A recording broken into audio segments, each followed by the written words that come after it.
Salve, salve galerinha! Beleza? Estamos de volta aqui para mais um vídeo e hoje bora conversar aqui sobre um dos maiores personagens já criados na cultura pop. Com certeza, um dos grandes destaques aí da Marvel e o principal mutante, principal X-Men que nós temos. É claro, não poderia ser outro que não fosse o Wolverine, também conhecido ali por alguns como Logan, por outros como Caolho, enfim, tem diversas formas de referenciar ali a esse grande personagem que é o Wolverine. E para quem não sabe, já comentei isso aqui algumas vezes em vídeos diversos, sempre que aparecer a oportunidade, mas esse ano nós estamos nós não, né? O Wolverine está completando 50 anos de sua criação. Foi criado em 1974, no mês de novembro. Teve ali uma aparição em outubro, mas sua participação de fato foi em novembro de 74. Então é este mês deste ano que completa 50 anos. E para isso, para não deixar passar essa data tão marcante para o personagem e consequentemente para mim, acho que isso é óbvio para todo mundo que o personagem é o meu preferido, não só da Marvel, mas de toda a cultura nerd de forma geral. Eu quis fazer aqui hoje um vídeo pegando ali diversos pontos da história do Wolverine, comentando de forma geral, não uma história em específico, mas a sua criação, o momento ali do personagem, o momento da editora quando foi criado, suas principais histórias, principais personagens que participam. Enfim, fiz até um pequeno roteiro aqui que iremos pontuar exatamente 12 momentos, 12 situações ali do Wolverine que eu considero as mais importantes ali ao longo desses 50 anos de história.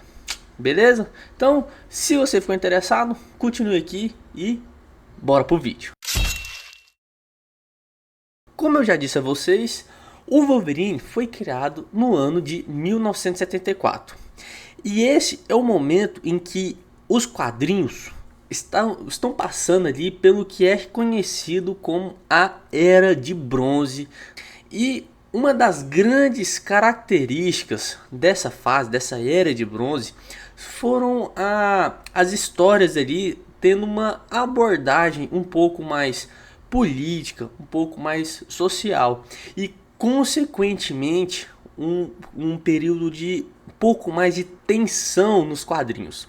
Por quê? Em meados dos anos 50 foi criado o CCA, que no caso é o Comics Code Authority, que nada mais era do que um selo em que o governo ali foi criado ali não é uma organização, mas enfim, tinha ali uma certa fiscalização das histórias em quadrinhos, o que poderia ser abordado ou não, o que poderia ser mostrado ou não. E a partir da década de 70, o início ali mais ou menos da Era de Bronze, as histórias em quadrinhos começaram a procurar, a forçarem histórias em que fosse mostrado mais coisas que antes não era acontecido. Histórias envolvendo às vezes drogas, questões um pouco mais delicadas, uma forma ali de comunicação mesmo, até de conscientização. Então teve ali uma certa tensão até que chegou ao ponto de terem revisões no Comics Code Authority. A Marvel mesmo teve uma publicação muito polêmica em que uma história do Homem-Aranha em que teve a abordagem falada ali mesmo, hoje é mais comum, mas na época não era, sobre drogas. Tinha sido recusado pelo Comics Code Authority e o Stan Lee com toda a turma lá publicaram mesmo assim e foi um sucesso de vendas, inclusive. Então, o momento ali pode ser resumido a isso, a essa grande tensão e um certo cabo de guerra entre as editoras, não só a Marvel, e o Comics Code Authority. A Marvel em si, falando um pouco mais dela, já estava ali há mais ou menos 14, 15 anos após a sua reformulação, que a Marvel propriamente dito, como nós conhecemos, tem sua data ali de criação no início da década de 60, ali por volta de 1960, 61, com a chegada do Quarteto Fantástico. Mas antes disso, ela tinha outros nomes, com outros personagens, não era todo esse panteão Marvel que nós conhecemos. Antes ela era conhecida como Time, depois por um período ali, muitos a conheciam como Atlas também. Sempre do mesmo dono, que era o Martin Goodman. Os únicos personagens ali remanescentes da época da Time, no caso, foi o Capitão América, que criado lá na época da Segunda Guerra Mundial, o Namor e o próprio Tocha Humana, não o que nós conhecemos, o Quarteto Fantástico, no caso era o Android, que inclusive lá na frente fez parte da criação do Visão. Mas enfim, só uma curiosidade, não tem nada a ver com o Wolverine não.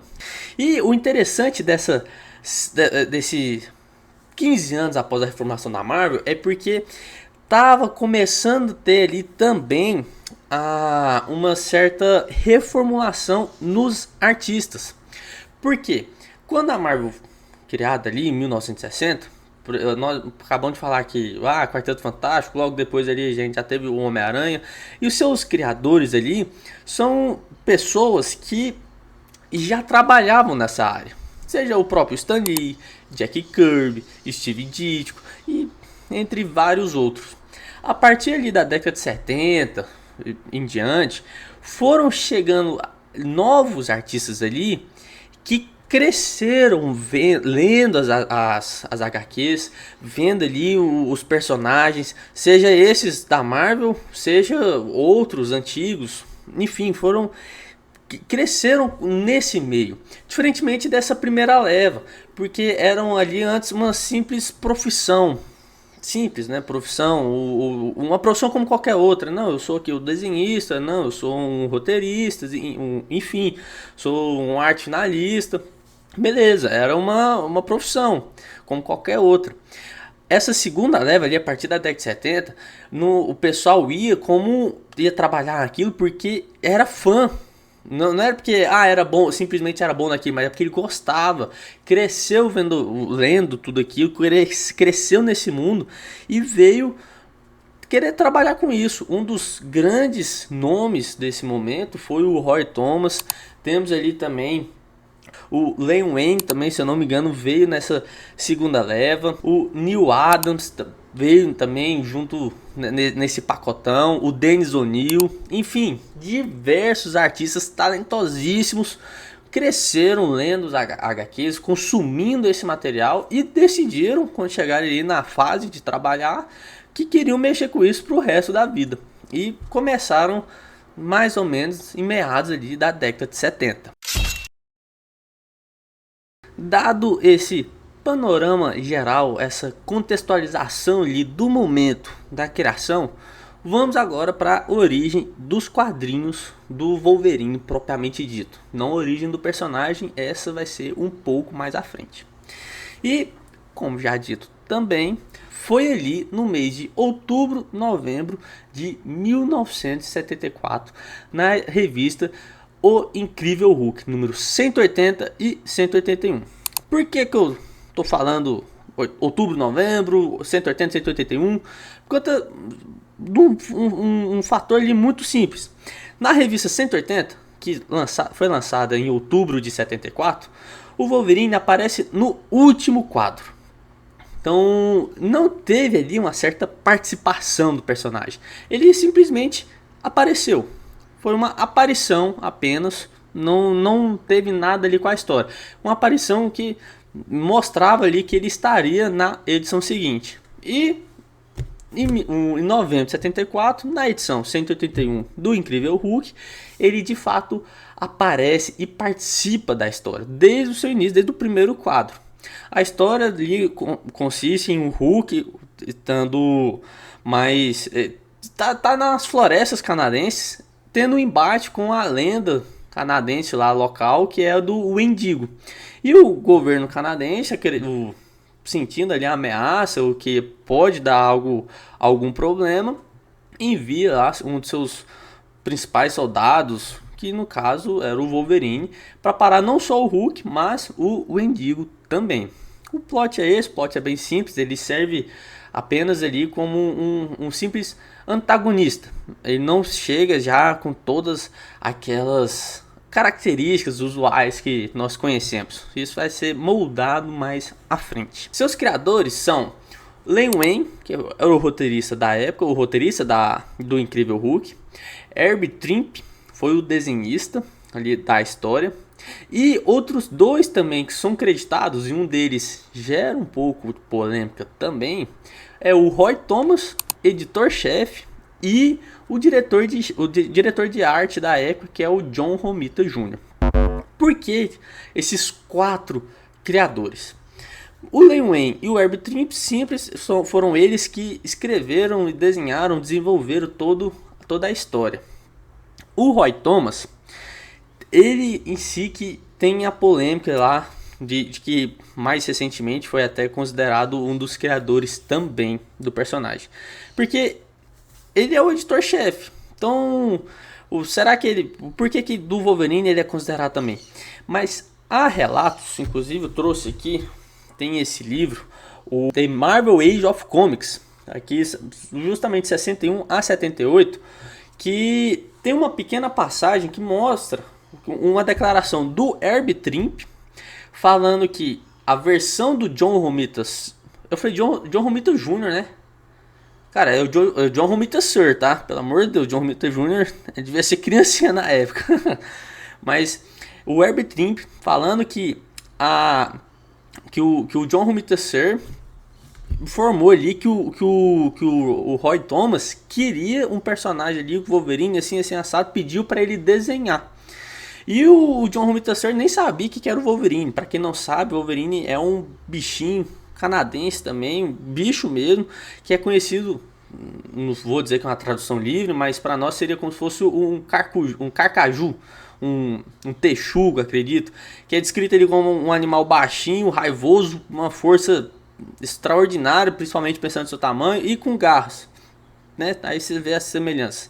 Roy Thomas tinha perdido um personagem mais ou menos com essas características, e o John Romita Sr., o diretor de arte, pegou e fez ali, desenhou como seria o Wolverine. Por isso que ele também é creditado. Então assim, tem toda essa polêmica envolvida ali se o Roy Thomas de fato é um dos criadores ou não, é um co-criador ou não. Então, por conta dessa passagem que está nesse livro, tudo bem que o livro é escrito pelo Roy Thomas, mas por conta dessa passagem, e até que se prove o contrário, eu acho também que ele seria um dos criadores. Não o criador, se alguém fala que é o criador, eu discordo. Eu acho que dá para dividir a criação do personagem nesses quatro grandes artistas. Na verdade, tem essa questão de criação, vou até botar um pouco mais ali à frente.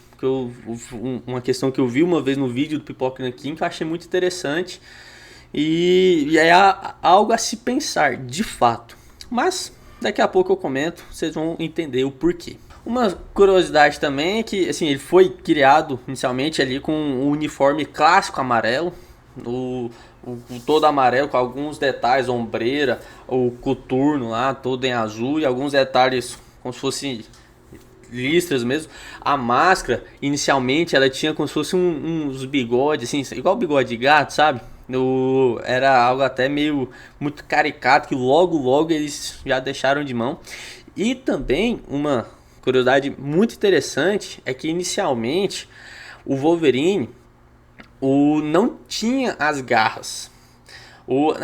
E isso foi tendo até alguns outros retcons, mas inicialmente a ideia é que as garras fossem apenas a luva, seria a luva dele.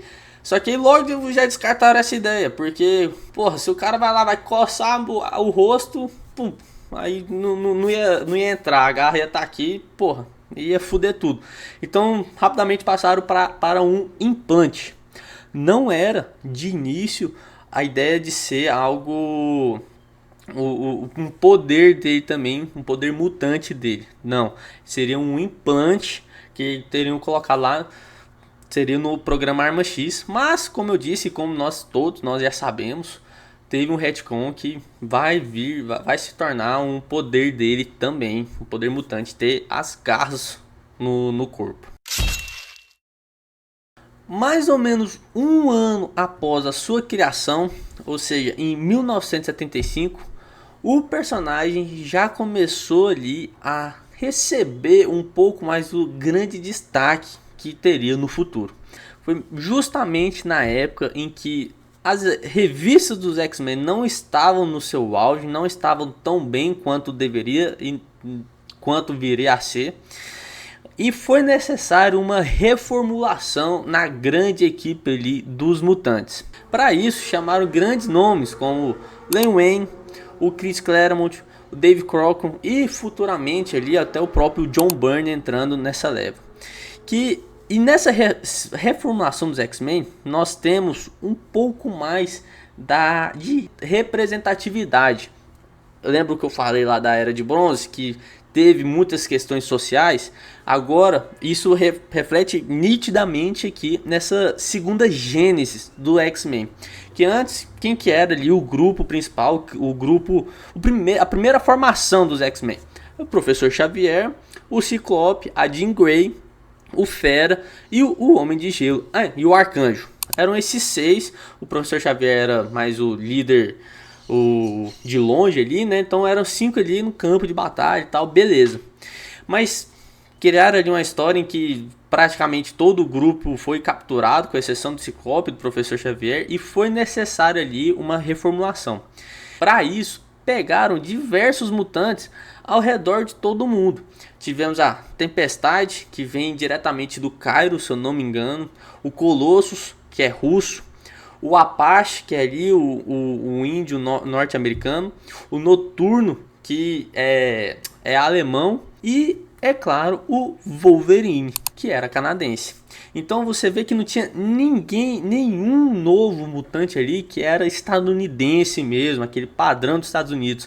Procuraram uma maior diversidade, uma maior representatividade do mundo inteiro, né? Nem só de, sei lá, se fosse de cidades dos Estados Unidos, não. Procuraram diversidade no mundo inteiro. E aí começa, assim, um destaque a mais ao personagem. Durante essa fase inicial dos X-Men, fase inicial da segunda gênese, no caso, o Wolverine ele começou a ser melhor trabalhado e recebeu um grande destaque quando os desenhos ali e os roteiros, que também, porque eram feitos muitas vezes um dando palpite para o outro, assumido ali pelo John Byrne. John Byrne também é um compatriota do Wolverine, ele é canadense, e por conta disso quis dar ali mais um destaque, um brilho a mais no personagem. Tem uma passagem dele, inclusive, em uma das grandes histórias dos X-Men, que é a saga da Fênix Negra, e que tem um capítulo inteiro dedicado apenas ao personagem. E por mais que, nossa, um capítulo, você lembra de um capítulo, mas foi algo tão marcante para a época, e de fato é muito bom que você vê ali o grande momento do personagem. O capítulo inclusive chama Wolverine Sozinho, em que ele, cara, faz um arregaço no Clube do Inferno. Enfim, não vou entrar nos detalhes da história. Outras grandes histórias ali desse primeiro momento do personagem com os X-Men, além da Fênix Negra, como eu já disse, foi a própria segunda gênese, em que essa reformulação dos X-Men teve que buscar ali salvar a primeira formação, a original. E também temos uma outra história ali, essa inclusive eu ainda não li, morro de vontade de ler, mas nunca encontrei, nunca mesmo. Nossa, eu tenho a sensação que ela é fenomenal, que é Dias de um Futuro Esquecido. Nós já temos aí o filme, mas eu acredito que, por mais que seja inspirado, acho que deve ser muito diferente. Eu acho até que passa em 2013, no futuro distópico lá da HQ. Interessante, né? Já estamos em 2024. Mas ainda quero ler demais essa HQ. Tenho muita vontade. Mas assim, essas três histórias foram três marcantes ali desse final dos anos 70, início dos anos 80, e dessa reformulação dos X-Men e essa participação ferrenha ali do Wolverine e dos outros personagens também, é claro. Apenas em 1982, 8 anos após a sua criação, em que o personagem teve ali sua primeira aventura solo. Teve o capítulo lá da Fênix Negra, igual eu falei, mas essa primeira história, sua primeira minissérie, sua primeira graphic novel. É claro, tô falando aqui de Eu, Wolverine. Vou dar uma passagem geral ali no momento no que quais eram as intenções dos artistas ao fazer essa história.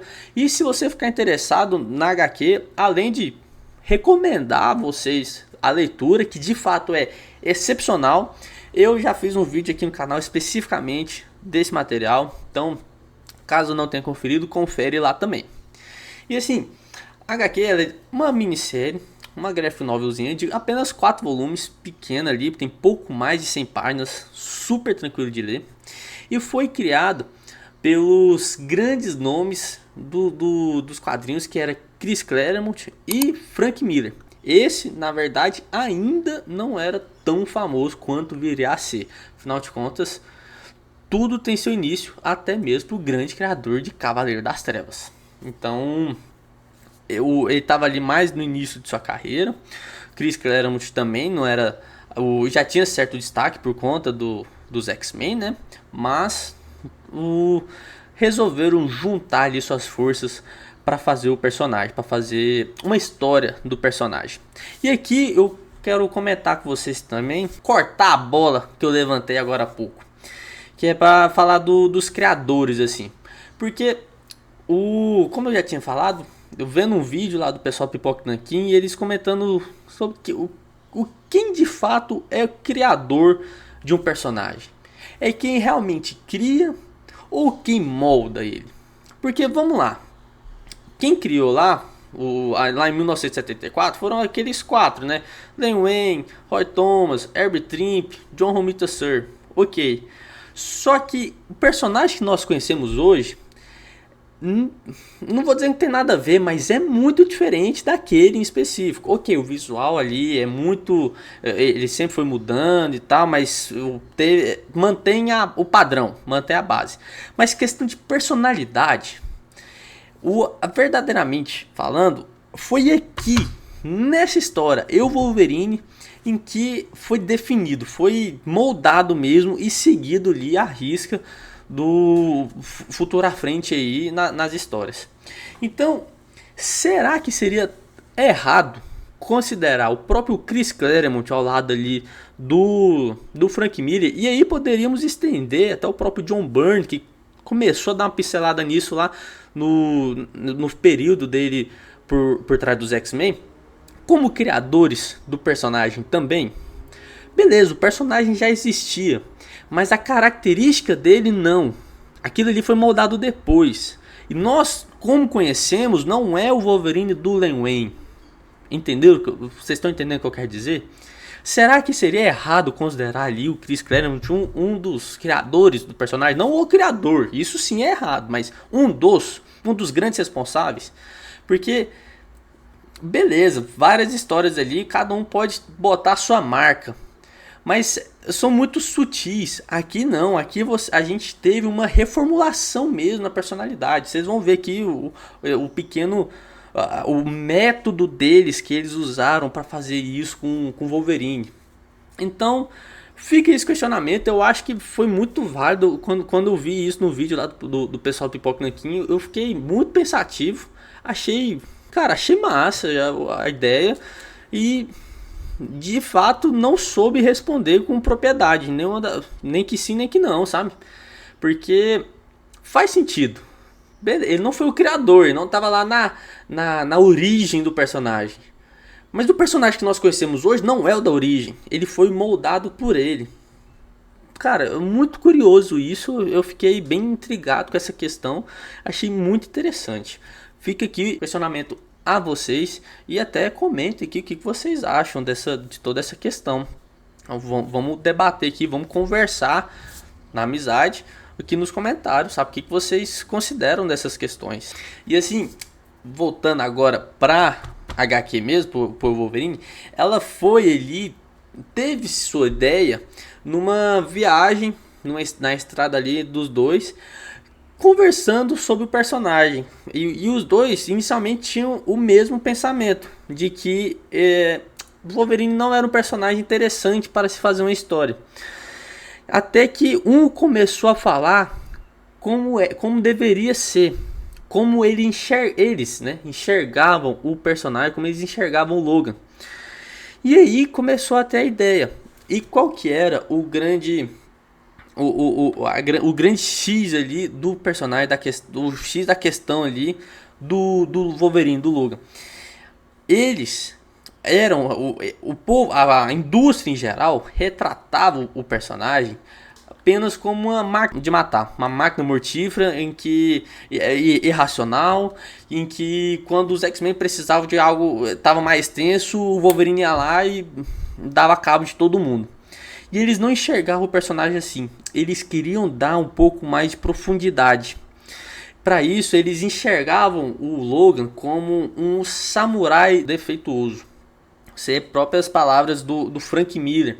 Tem justamente lá na introdução da HQ lá pelo menos a HQ que eu tenho, é essa edição aqui, do Eu Wolverine.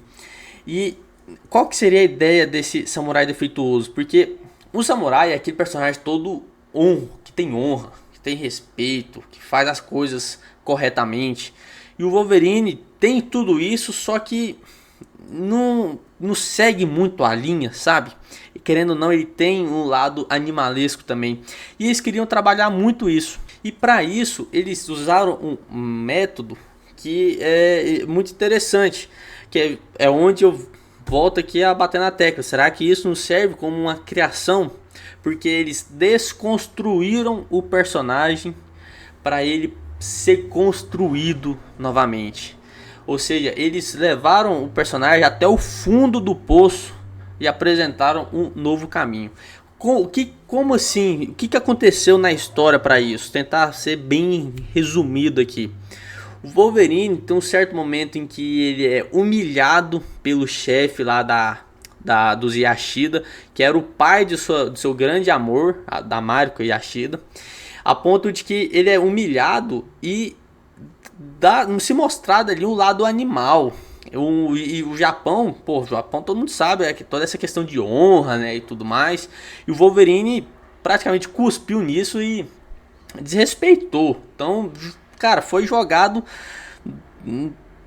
pros cães, assim, foi jogado na rua, um lixo, foi humilhado pelo Shigen e sendo extremamente desonroso a Mariko. Depois de estar no fundo do poço, ele parte ali em busca de sua rendição. Galera, peço desculpa aqui, não sei se vocês vão estar ouvindo, mas tem um helicóptero passando aqui perto. Mas voltando, ele busca aqui sua rendição a ponto de entender em que é até uma passagem interessante, cara. Eu até li essa passagem no vídeo que eu fiz da HQ, sabe? Em que ele entende que ele é um homem. Ele é um homem selvagem, mas é um homem racional e não vai deixar essa fera interior que ele tem que tomar o controle novamente. E depois ele vai até o Shingen, tem um embate novamente e se redime. Ele vence da maneira justa e tem sua rendição ali com a própria Mariko. Eu dei um panorama muito geral, como eu tinha dito no início do vídeo, eu não quero comentar nenhum HQ a fundo aqui, não quero ficar comentando história, não é isso. Então, foi uma passagem bem geral para vocês entenderem que eles tiraram essa ideia de que o Wolverine, eles no caso os artistas, né? Tiraram a ideia ali de que o Wolverine é uma simples máquina mortífera, irracional, uma bomba relógio que na hora que estourar sai matando todo mundo, e transformaram ele num homem racional, em que tem controle de suas atitudes. Um racional feroz, é lógico. Não é um racional aqui que todo calmo. Não, ele ainda tem as características de ser estressado, bravo e tal, mas sempre tem um controle de si.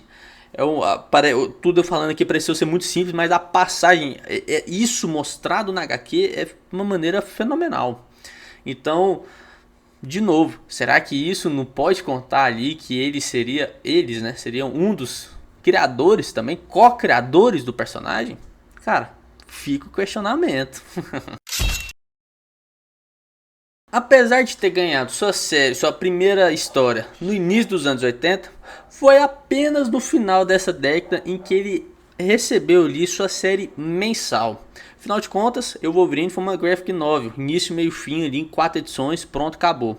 Agora, uma série mensal propriamente dita foi apenas final dos anos 80, mais especificamente em 1988. Foi após a fase ali do inferno dos X-Men, não inferno no sentido que foi ruim não, mas inferno, é a saga Inferno. Inclusive uma outra história que eu tenho muita vontade de ler, ainda não li. E que no fim das contas ali, todos os X-Men, ou pelo menos a maioria deles, era tido como morto. E o Wolverine, para manter essa morte, vai lá pro Principado de Madripoor. E começa ali suas grandes histórias pela região, pelo local ali de Madripoor. As 10 primeiras edições receberam o nome ali de Marvel Comics Presents Wolverine, até que depois passou apenas a ser Wolverine. Então, a partir da 11ª, no caso foi a Wolverine 1, começou ali a saga, a fase mensal mesmo, só Wolverine propriamente dita. E quem deu início a essa fase foi, novamente, ó, pra você ver ali como ele é importante ao personagem, o Chris Claremont. Então ele deu início ali o que eu particularmente chamo da fase Madripoor do personagem. E teve os desenhos ali do mestre do grande nome John Buscema. Mas não ficaram tanto tempo assim por trás dos personagens, por trás da história dos personagens, e deixaram para outros grandes artistas ali assumirem. Art Goodwin fez parte dessa fase, Peter David também fez parte dessa fase, Larry Hama, que vocês têm acompanhado aqui, sempre estou lendo e trazendo a vocês a saga do Wolverine. Sempre assim, acho que só li 2 volumes ainda, mas sempre que dá que eu trago a vocês a saga do Wolverine, que é dessa fase Madripoor, especificamente ali escrito pelo Larry Hama. Então, cara, simplesmente fantástico. Um artista também participando muito dessa época foi o Mark Silvestre. Então foi uma fase longeva do personagem, muito boa, em que logo de cara, logo no início, uma das primeiras histórias, tem um acidente ali em que o fator de cura dele demora um pouco a agir, ele tem que usar muito tempo um tapa-olho, até que isso virou um disfarce dele em Madripoor. Não simplesmente um disfarce, mas como ele ficou reconhecido, como ele ficou conhecido, temido por uns, admirado por outros lá na região, na ilha de Madripoor, que era Caolho. Então pouquíssimas pessoas sabiam quem era Logan, muito menos Wolverine. Agora, Caolho, cara, se ele tava na área, ou das duas uma, ou você tava seguro, ou você tava encrencado. Então assim, isso aí era fato. Caolho na área, provavelmente algum problema ali para ser resolvido. Durante ali a saga Madripoor, final dos anos 80, início dos anos 90, algumas questões já começavam a ser levantadas pelos consumidores de conteúdo, né, pelos leitores de quadrinhos. Uma pergunta relativamente simples, mas que ninguém tinha resposta. Afinal de contas, quem é Wolverine? Porque já tínhamos ali quase 20 anos de sua criação e ninguém sabia qual era a sua origem, de onde ele veio, como ele chegou ali ao programa,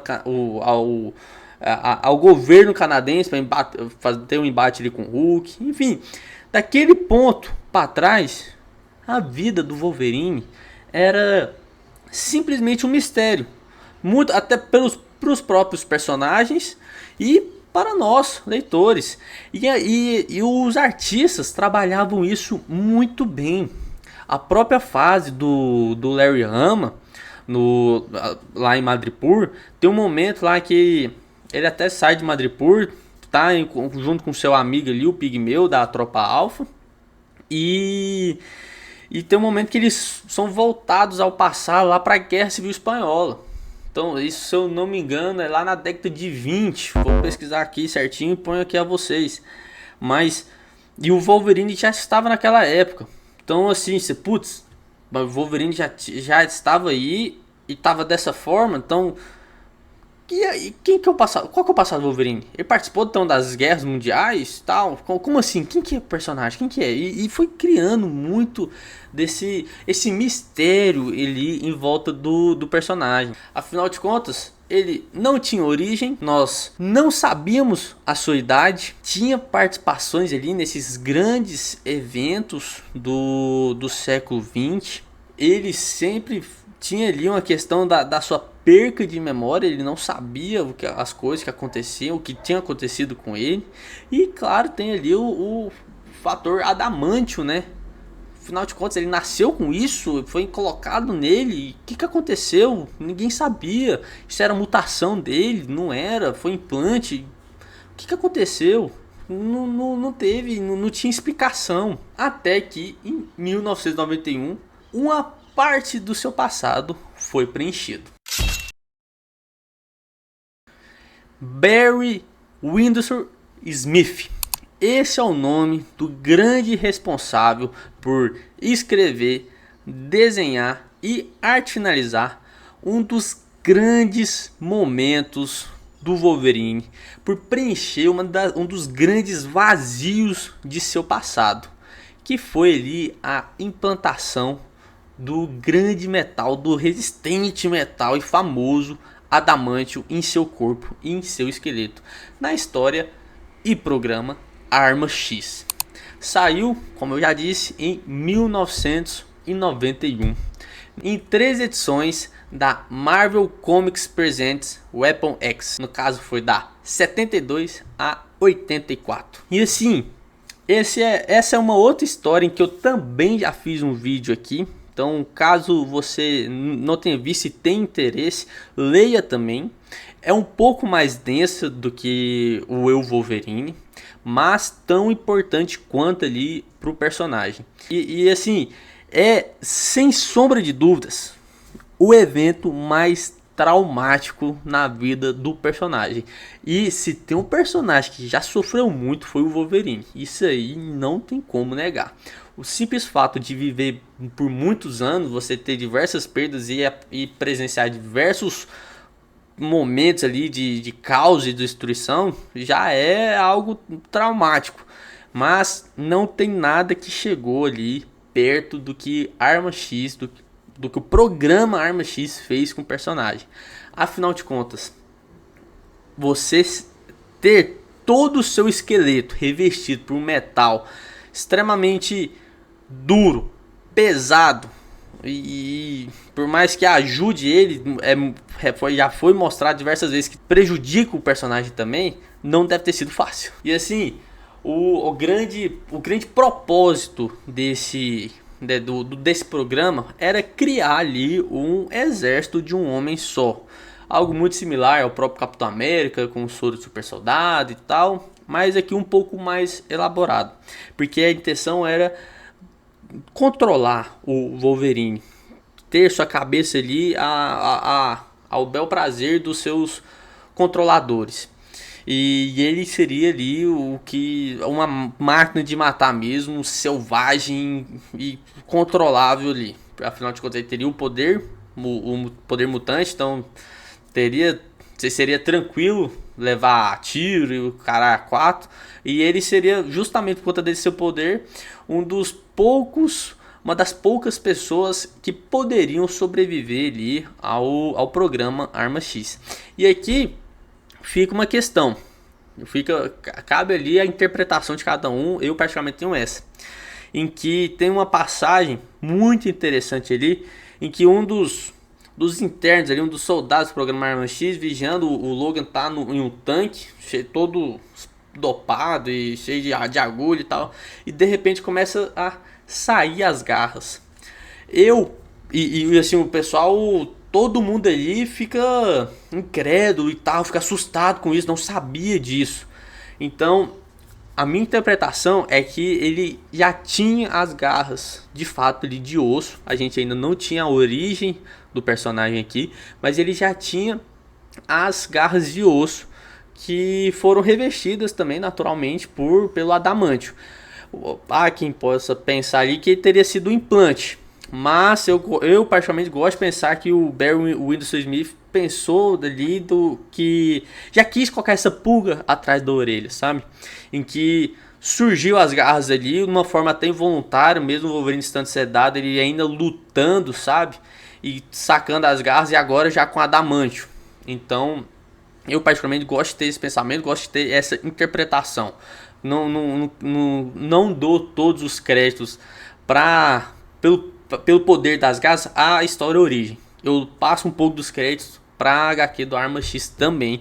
Eu acho que fica mais interessante assim. Em que eu gosto dessa ideia de que os artistas ali foram moldando ali aos poucos e deixando pistas do passado do Wolverine, sabe? Eu não gosto de simplesmente pegar e mandar a resposta de uma vez. Foi deixando pistas e cabia a nós interpretar ali o que era mais seja conveniente ou que faria mais sentido. Eu acho isso interessante demais. 10 anos após ali a grande revelação a nós do programa Arma X, nós temos uma outra grande revelação, mas dessa vez um pouco mais polêmica e não tão marcante quanto Arma X, que é a origem propriamente dita do personagem. Veio para acabar com todas as discussões e definir ali quem de fato o Wolverine é, quem ele foi, como ele nasceu, de onde ele era, enfim, todas essas questões de origem propriamente dita. E por que eu falo que não foi tão, que foi mais polêmico, não foi tão bem recebido igual a Arma X? Justamente porque era algo muito debatido entre os fãs. Você não saber quem é o personagem, mas ter ali piscadelas, ter pistas, faz você criar teorias, faz você ter imaginação, a criatividade ali, dá um pouco mais de profundidade ao personagem, porque tudo ali é possível. E a partir do momento que você não tem essa origem, a origem mesmo, os artistas têm mais liberdade ali do que pode fazer com o passado do Wolverine. A partir do momento que você cria o Marco Zero, você não pode fazer nada antes disso. É só a partir disso. E deixou de ter essa magia. A história em si é legal. Ela não é ruim, é legal. Não tão boa, não chega nem perto das outras. Todas as outras aqui que eu já falei, seja o Wolverine, toda a fase Madripoor, o Arma X, essas são excepcionais. A origem é legal, nada de especial, mas também não é ruim, não é perda de tempo, é interessante, é legal. Mas teve essa questão ali de acabar com essa magia. Seria como se nós aqui pegássemos e tivesse de repente a origem do Coringa, do Batman. O Coringa ali foi sempre um personagem muito intrigante, em que o próprio Batman não sabe quem ele é. Apesar de que tem uma história que eu li uma vez, eu nem sei se isso virou canônico, que é aquela dos 3 Coringas, falando que na primeira semana após o primeiro embate do Batman com o Coringa, o Batman sempre soube quem era o Coringa de verdade. Eu detestei isso. Pra mim o Batman não sabe quem é o Coringa e nunca vai saber. E nós também não. Beleza, que tem a piada mortal ali que mostra ali um pouco de como ele virou personagem, mas a gente não sabe o nome, não sabe quando, não sabe nada e tem que ficar assim. Enfim, mudei até de editor agora, mas ter esse mistério em que a gente tem algumas lacunas preenchidas, mas outras vazias, é bom porque instiga ali a própria criatividade, a interpretação, os debates ali entre grupos, entre pessoas, e isso sempre foi muito interessante. Eu particularmente gosto demais, você ficar pensando em teoria e tudo mais. A partir do momento que você criou ali, não tem mais teoria, é um fato, é aquilo ali, ponto, quer você goste ou não. Então, eu tenho essa pequena questão com a história origem. De novo, ela não é ruim, ela é legal, mas tem toda essa questão. E dando uma pequena passagem mesmo, ela foi até adaptada naquele filme, no Wolverine Origins, Wolverine. Lá na verdade foi adaptar todas duas histórias. Uma foi a Origem e a outra foi a Arma X. E assim, lá a parte da Origem foi adaptada em 5 minutos. Então não levem muito em consideração, apesar de que o que mostrou lá é relativamente parecido.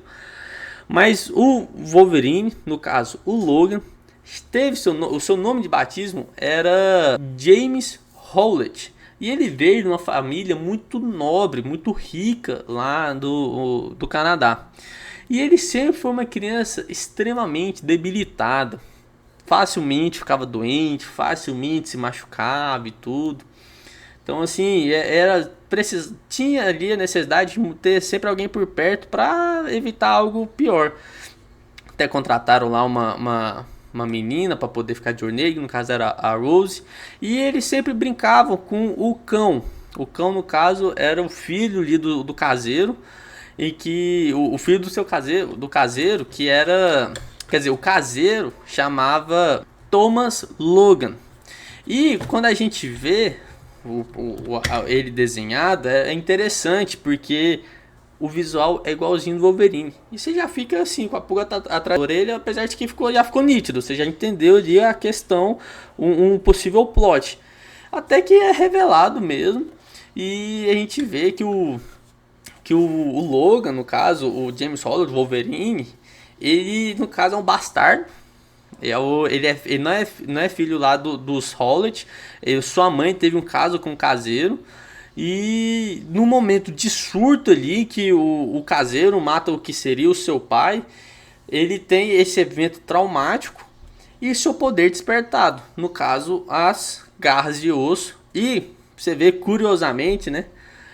Ele era tão debilitado de saúde, o seu grande poder ali foi o fator de cura. Que ele não ficava mais doente, né? Pegou e matou o seu pai biológico. Para tentar fugir dessa situação, a Rose, que era ali uma criada e cuidava do Wolverine, fugiu com ele. E para ele esconder dali das autoridades, ela mudou o nome dele e sempre apresentava ele como Logan. Então daí em diante ele passou a ser chamado de Logan e ele não lembra disso. Porque uma das atuações do seu poder de cura é ele eliminar esses eventos traumáticos na cabeça. Tá curando ali a cabeça do Wolverine. A intenção é muito essa, sabe? Não é uma cura simples, só física, só de cortes e tal. É uma cura mental também. Então, por isso que ele não lembra da sua origem. Por isso que ele não lembra do Arma X. Ele só tem às vezes flashes. Porque o fator de cura dele que ajuda nesse aspecto. Não é igual o filme que ele toma uma bala de adamante aqui e esqueceu tudo. Não é isso, isso não acontece. Então, é de certa forma interessante. A história em si é essa, simplesinha. Não falei os seus artistas, né? O roteiro, no caso, ficou por conta ali do Paul Jenkins. E os desenhos ficou a cargo do Andy Kubert. Me desculpe a pronúncia, não só dele, mas de todos os outros aqui que eu posso ter falado errado. E foi lançado ali no início dos anos 2000, 2001, 2002, em apenas 6 edições. Também é curtinho, rapidinho você lê, início, meio, fim. Tem até uma Origem 2, mas puta que pariu, essa é horrorosa. Nessa nem vai atrás, essa é horrorosa, péssima, horrível. Nossa senhora, eu deletei, esqueci que existe, esquece que eu comentei aqui também. Puta que pariu, que história horrível. Horrível. Tendo agora já pontuado esses grandes momentos mesmo do personagem, desde o momento ali que ele foi criado, a sua criação, sua primeira história, sua primeira fase, os seus eventos traumáticos e sua origem, entenda isso, eu enxergo isso como os principais pontos do personagem. Vou falar aqui a vocês algumas, só 3 histórias mesmo, que eu considero extremamente marcantes, importantes e muito boas também do personagem, porque que enriquece o personagem também. Se você é um fã do Wolverine, assim como eu, vale muito a pena você ir atrás. São histórias assim excepcionais. Nossa, fenomenais mesmo. Acho muito bacana. que dá uma profundidade a mais, que no caso é Inimigo do Estado, lançado ali no início dos anos 2000, escrito excepcionalmente por Mark Miller e desenhado por John Romita Jr.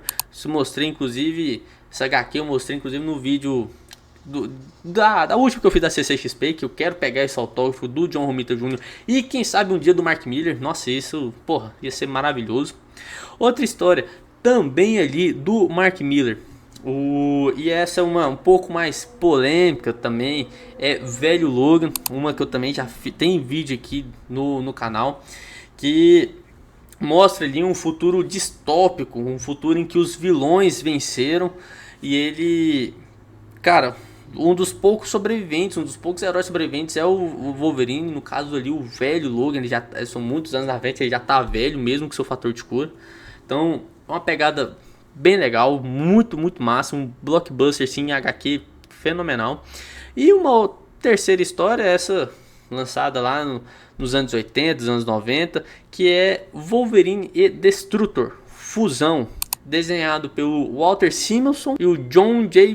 Muff, enfim, não sei a pronúncia dele, mas é até uma arte meio pintada, sabe? Muito interessante, muito legal a história ali envolvendo espionagem russos, questões nucleares, muito legal, muito massa mesmo. Acho que se você, como eu disse, se você é fã do personagem, vale muito a pena você ir além, pegar essas histórias. Essas inclusive são histórias famosas, tem outras ali menos famosas que são menos holofotes, que são muito interessantes. Então a fase dele ali, umas histórias dele com a Kitty Pryde que é fenomenal. Ele tem passagens, histórias, momentos ali com o Justiceiro, com o Motoqueiro Fantasma, enfim, você, cara, o Wolverine ele já participou de diversos grupos, né? Então tem diversas participações, tem diversas histórias.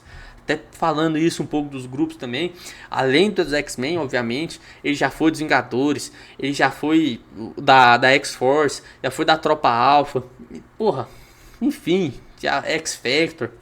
Então são várias derivações dos X-Men, né? Então, dos Novos Vingadores, enfim, cara, já participou, tem história demais envolvendo personagens, seja ele como principal, seja ele como coadjuvante, mas ele nunca é um mero coadjuvante, ele sempre tem uma participação de peso ali, que seja um momento, que seja um capítulo, igual lá na Fênix Negra, mas ele sempre tem sua presença destacada em algum momento, sempre. É um personagem muito rico, muito importante para a cultura nerd de forma geral.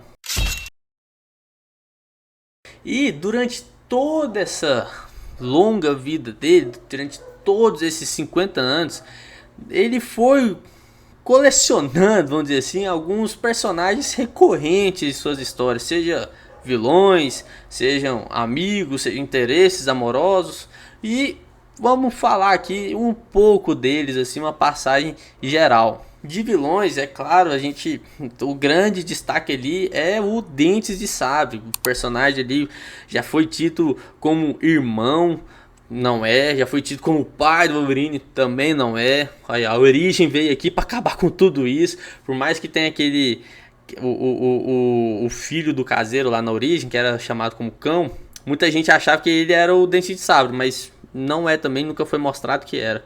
Então, só para deixar bem claro, caso vocês leiam aí, tenham esse pensamento também. Então, Dente de Sabre, extremamente importante ali, teve presente em diversos momentos da vida dele, inclusive uma parte do próprio programa Arma X ali, em que eles já chegaram a trabalhar juntos. A gente pensa que não, mas sim, um momento ali que era o Wolverine, o Dente de Sabre, o Maverick. Tinha mais um também que agora eu não tô me recordando, mas já foram companheiros de equipe. Outra grande vilã extremamente recorrente ali com o Wolverine é a Lady Lethal, a Lady Deathstrike. Então, que sempre que tem uma vingança pessoal ali com o personagem, acreditando que o Adamantio deveria ser dela, sempre ser dela ali, e ela busca essa vingança ali, querendo matar a todo custo o Wolverine. Temos o Ômega Vermelho, essa eu já li menos histórias do embate entre os dois, mas sei que é muito presente também. O Ômega Vermelho muitas vezes até o vilão não dos X-Men de forma geral, mas dependendo de um ou outro mutante, mas o que ele é mais visto mesmo é um embate sempre ali no X1 com o Carcaju, com o estressadinho ali amarelo. Então, muito bacana. Ele tem uns cordões de, acho que é carbonita, é um aço talvez tão denso, não tão denso, mas tão resistente quanto o próprio adamantio. Talvez só o adamantio seja mais forte que ele. Então, é muito interessante sempre o embate dos dois. E ele é meio pálido assim, acho que não lembro agora se é até meio vampiro. É um soldadão russo, a verdade é essa. E o bicho é violento, cara. Foda pra caralho. E outros dois personagens, vilões, um até já nem foi. Já deixou de ser vilão e não sei o que. Vai vendo, né? Que é o Romulus, que eu lembro só de uma fase até mais recente, ali por volta de 2010, do personagem. E o Daken, que é o seu filho, um dos grandes filhos ali do Wolverine, né? E os dois são muito relacionados, o Romulus e o Daken, porque o Romulus foi responsável por matar uma das grandes amantes ali do Wolverine, e ela estava grávida, e o Wolverine achava que tinha perdido o bebê, mas o Romulus foi lá e conseguiu salvar o menino, até porque ele tinha um fator de cura do pai. Então, e o Daken guarda esse ódio profundo do Wolverine. Então, já teve diversas vezes esse embate. O Daken, inclusive, já até assumiu o manto do Wolverine na época dos Vingadores Sombrios, pós ali a Invasão Secreta. Os Vingadores Sombrios criado pelo Norman Osborn, e era muito os Vingadores de fachada, porque você tinha ele, o Norman Osborn, como Patriota de Ferro, seria o Capitão América e o Homem de Ferro junto, mas ele era vilão. O Venom sendo representado pelo Homem-Aranha. Tinha o próprio Sentinela lá. O Mercenário, aquele que é bom pra caralho de mira, tava usando as roupas do Gavião Arqueiro. E o Daken tava usando ali as roupas do Wolverine, era como se fosse o Wolverine. Então ele já assumiu esse manto pra... Não assumiu o manto, né? Mas enfim, já se passou pelo Wolverine pra população em geral. Muito interessante, essa fase do Renato Sobril é muito legal também. Agora saindo um pouco dos vilões, passando um pouco para os filhos. E os grandes destaques, acho que não vale a gente comentar dos outros. Tem até uma história da filha do Wolverine que eu achei péssima. Vou mostrar aqui a vocês, nem precisa ir atrás, mas... Os filhos do Wolverine, o grande destaque vai, além do Daken, como eu já falei, já dei uma passada geral, a outra é, claro, a X-23. É uma filha de laboratório, vamos dizer assim, mas não deixa de ser filha. E essa sim já assumiu o manto do Wolverine pro bem diversas vezes, e é uma personagem extremamente rica, muito interessante, muito legal. O Wolverine teve uma fase que estava morta ali, e ela estava muito na ativa com isso. Então, muito legal, muito massa. Inclusive, já eu vou falar da morte do personagem também. E, por fim, para encerrarmos essa parte aqui desses grandes personagens na vida do Wolverine, é claro, teria que ter ali suas grandes amantes, que por diversas histórias ali foram muito importantes. Temos aí a Mariko Yashida, o grande nome ali por trás, que movimentou toda a história do Eu Wolverine. A gente tem a Raposa Prateada, o seu amor, que depois ele viu que foi tudo manipulado, implantes na cabeça dele na época do programa Arma X. Essa Raposa Prateada seria aquela do Wolverine Origins, que a gente viu lá, que vivia com ele numa cabana, lá nas montanhas canadenses, seria aquela personagem. Outro grande amor do Wolverine foi a Itsu, que foi a mãe do Daken. Ela deu ali a origem, deu vida ao filho do Wolverine e foi assassinada cruelmente, brutalmente pelo Romulus, um dos seus grandes vilões. E, é claro, a Jean Grey. Ali talvez o amor mais conhecido de forma geral no público, que é o que foi muito mostrado nos filmes. E um amor, maioria das vezes, não correspondido, né? Afinal de contas, a Jean Grey ama ali o Ciclope. O Ciclope esse não considero o vilão, mas um dos grandes antagonistas, talvez, do Wolverine. E apesar de tudo, apesar dele odiar o Ciclope, ele também respeita o relacionamento. Já teve um momento ali, recentemente, que os dois viraram um trisal, mas acho que não foram pra frente com essa ideia. Mas nem só de quadrinhos vive um personagem tão importante quanto o Wolverine. É claro que tivemos ali diversas aparições e adaptações dele fora das páginas, ou seja, nas telonas, seja em cinema, seja em desenhos, seja em pequenos programas, enfim, tudo ali ele era vivo, era presente ali. Em desenhos, é claro, a gente tem ali o grande destaque da série animada dos X-Men, lançada lá originalmente em 1992 e retomada de forma magistral nesse ano agora de 2024 na série X-Men 97. Essa série é uma, a gente pode dizer ali que é uma das adaptações mais fiéis de determinados arcos dos quadrinhos, sabe?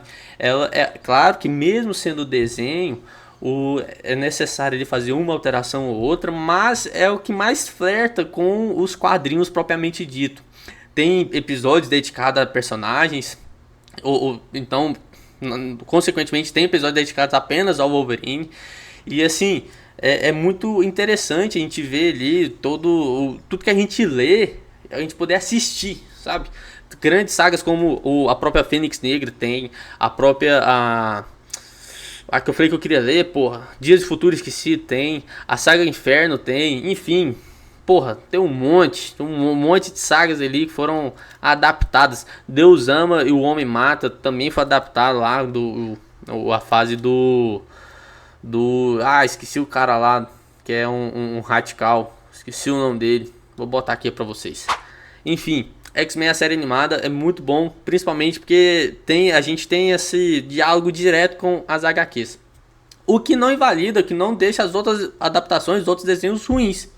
Que é X-Men Evolution, que é uma outra visão ali do grupo, um pouco mais atualizada, em que todos os X-Men, a maioria dos X-Men são jovens estudantes, adolescentes estudantes, com exceção de 3 que servem até de certa forma como mentores, que é o Professor Xavier, claro, a Tempestade e o Wolverine. Até porque penso muito que o Wolverine foi escolhido assim porque pelo seu próprio poder, né? Ele nasceu lá em 1800 e cacetada, então você transformar ele num jovem adolescente, acho que você mudaria muito o seu background. Então acho que deixaram ele mais velho, a Tempestade ali, então tem uma dinâmica muito legal. X-Men Evolution é um dos desenhos mais legais que tem, é muito, muito, muito massa. E um outro desenho muito interessante também, todos já são adultos, que é Wolverine e os X-Men.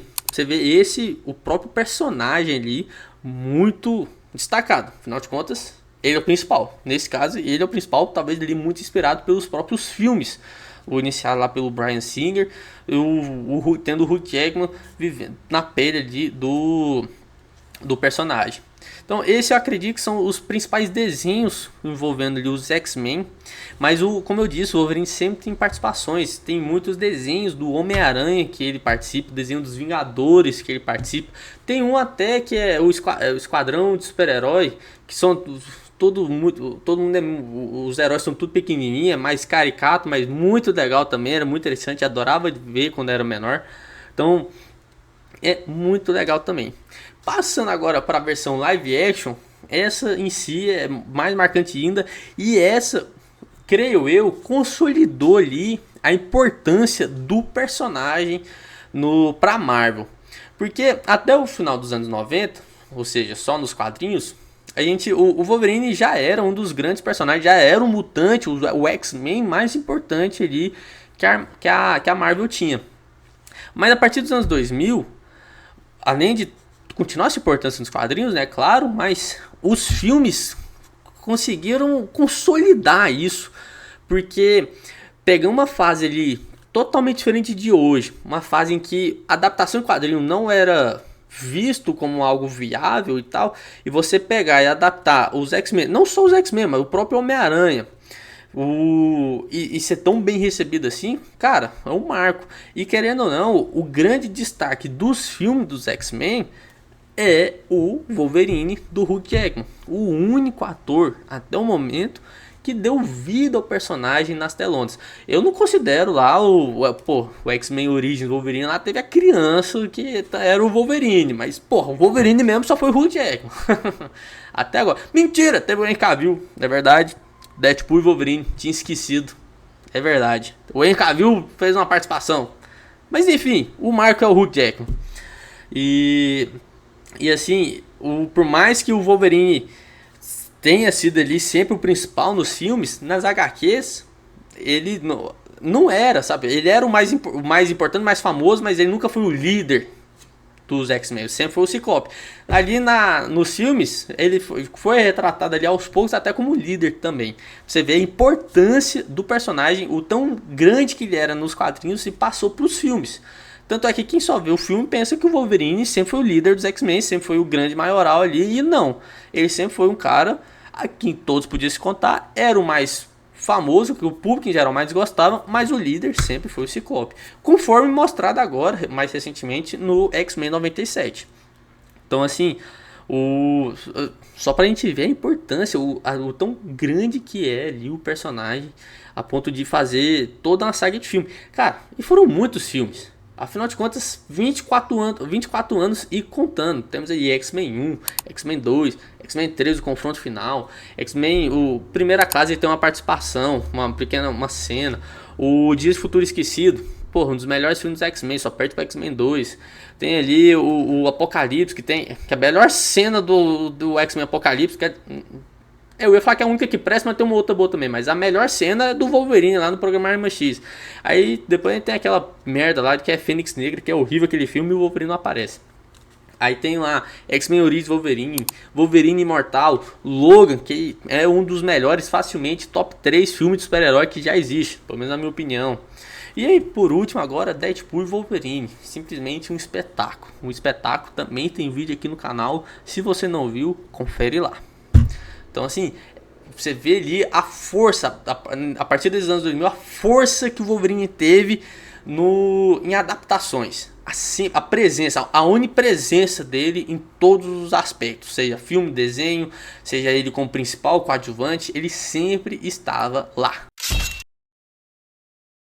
Por fim, chegando aqui já ao final do nosso vídeo, nós temos também dentro desses 50 anos a morte do personagem, que foi tida ali, foi escrita por Charles Soule e desenhado por Steve McNiven, o mesmo lá que desenhou o velho Logan e desenhou também Guerra Civil, fica aí a curiosidade, junto com Mark Miller, que também tinha feito o velho Logan.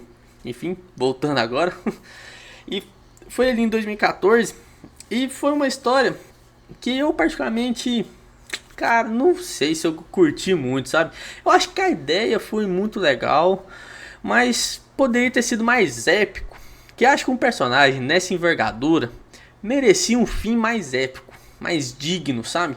Por mais que foi uma situação ali até de sacrifício, não foi tão marcante, sabe? Eu acho que faltou isso, precisava ser marcante, tinha que ter sido um evento, a morte do Wolverine. Apesar de que esse foi o nome da história, The Death of Wolverine. Então, mas faltou ali acho que um peso a mais, sabe? Porque na história, passando aqui resumidamente, o Wolverine tem seu fator de cura comprometido pelo próprio Adamantio. Não sei se vocês lembram, mas no início do vídeo até falei que o Adamantio, por mais que ajudava ele, prejudicava também. Ele é tóxico, de certa forma. Ia atrapalhava ele em determinados momentos. Era venenoso. Essa é a palavra que eu queria. E o seu fator de cura fica muito comprometido. A história até começa com ele conversando com o Reed Richards, vendo o que ele podia fazer. E agora ele tem que tomar cuidado. Acontece que assim, notícia ruim corre à solta, né? E é lógico, fica todos seus grandes vilões ali, fica sabendo disso. Dente de Sabre, a Lady Letal, acho que até o Ômega Vermelho, os que eu citei aqui mesmo. E tem sua cabeça a prêmio. E o Wolverine vai em busca ali de quem fez isso, quem botou sua cabeça a prêmio, até ele chegar ali nas suas origens, lá no programa Arma X, junto lá com o professor Cornelius. Então, cara, assim, eles tentam resgatar ali a ideia lá do Arma X e tal, aquele momento, mas não consegue. No fim das contas, Tem lá todo um tanque de adamantio líquido, ou seja, muito quente, o professor Cornelius iria tentar, se eu não me engano, tem tempo que eu li, mas eu acho que ele ia tentar aplicar em outras pessoas e tal, criar novas armas X. E o Wolverine, para impedir que todo mundo ali tenha o mesmo destino que o dele, derrama todo o tanque de adamante em si. E ele vai caminhando para um pôr do sol até que o adamante vai endurecendo, enrijecendo e ele fica parado. E, claro, uma das fraquezas do Wolverine é ele morrer asfixiado. E ali teve então sua morte. A cena em si é muito bonita. Você vê ele andando, por mais que é desenho, você vê o tanto que tá pesado e tal. E ele caminhando devagar, indo por pôr do sol, até que ele chega na beirada assim do penhasco, ajoelha, baixa a cabeça, tem lá as garras ainda pra fora e ele ficando parado, estaticamente, sabe? Então a cena em si é até marcante, é bonito e tal, mas não sei, acho que a história poderia ter sido mais bem desenvolvida, poderia ter sido mais marcante, sabe? Acho que faltou isso pro pé de envergadura que é o personagem. Mas é claro, assim como qualquer outro personagem das HQs, com exceção de Tio Ben, Gwen Stacy e os pais do Batman, o Wolverine volta 4 anos, 4 anos depois, volta e até volta um pouco diferente, com os poderes a mais, que eu sinceramente comecei a acompanhar e nem sei. Tô comprando a série mensal agora, mas não tô lendo, quero ler tudo uma vez depois. Nem sei se eles seguiram muito com essa ideia, em que o Wolverine consegue esquentar as suas garras, deixá-las quentes e ficaria até mais poderosas. Mas isso tem consequências. Quando ele faz isso, durante aquele período que ele está com as suas garras quentes, esquentadas, o seu fator de cura vai lá para baixo. Então é uma escolha, né? Você fica mais forte para atacar, mas fica mais fraco defensivamente. Eu nem sei se eles foram para frente com essa ideia e eu particularmente não gostei não. Cara, é o trem, pra quê, né? Pra que querer inventar isso? Enfim, vamos ver que depois eu leio como tá as histórias hoje em dia e conto aqui a vocês se eles continuaram com isso ou não. Beleza? Então, vamos ficando por aqui. Esse aqui possivelmente foi o meu vídeo mais demorado. Vou trazer aqui quanto foi de tempo bruto, mas eu chuto aqui que foi mais de 1 hora. Então, foi um vídeo, mas cara, falar o que você gosta é bom demais. A verdade é essa. E porra, eu já gosto de quadrinhos do Wolverine, então falar assim eu acho interessante demais. Eu gostei demais de fazer isso. Pesquisei muita coisa, lógico, muito aqui a gente, alguns detalhes, algumas datas, você não grava, né? Você fala aqui, passa um tempo, você esquece. Tem que sempre estar nessa manutenção, sabe? Então, mas foi muito bom gravar aqui. Espero demais que vocês tenham gostado desse vídeo, desse episódio especial Wolverine aqui. A gente já tinha feito aqui um especial do V de Vingança, né? Nessa pegada também, um vídeo mais completo. Agora quis fazer esse completão do Wolverine também. E vamos ver aqui quais outros temas que a gente pode fazer nessa pegada. Não vai ser algo, já disse no V de Vingança, não vai ser algo tão recorrente. Tem que ser coisas selecionadas, afinal de contas dá muito mais trabalho. Eu tô sozinho aqui, eu não tenho equipe, não tem nada. Eu que tenho que pesquisar, eu tenho que gravar, eu tenho que editar. Então não dá pra fazer sempre assim. Mas vez ou outra ali, para comemorar uma data marcante ali, seja de uma história, de um personagem, enfim. Aí a gente vai, aí dá pra fazer, dá pra organizar. Beleza? Então, deixa aqui sua curtida, comente o que você achou de forma geral aqui. Eu sempre falava pra você comentar algumas coisas aqui durante o vídeo, né? Compartilhe com seus amigos, compartilhe com os fãs do Wolverine e se inscreva caso você seja novo aqui no canal. Fechou? Valeu, tchau, tchau.